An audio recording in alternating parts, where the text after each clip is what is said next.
hakim, juda qadim. Jaholatli jahonda bir donishmand ulug' hakim o'tgan ekan jahonda. U kun bo'yi giyoh terib, kezib tog'u biyobon, odamlarga shifo berib, yashar ekan shodumon. Unga ming bir mushkul dardning ayon bo'lib davosi, bora-bora odamlarning ortaverdi xulosi.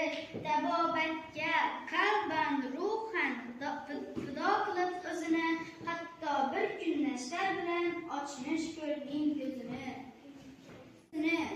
Rivoj topmish sof hikmat, donish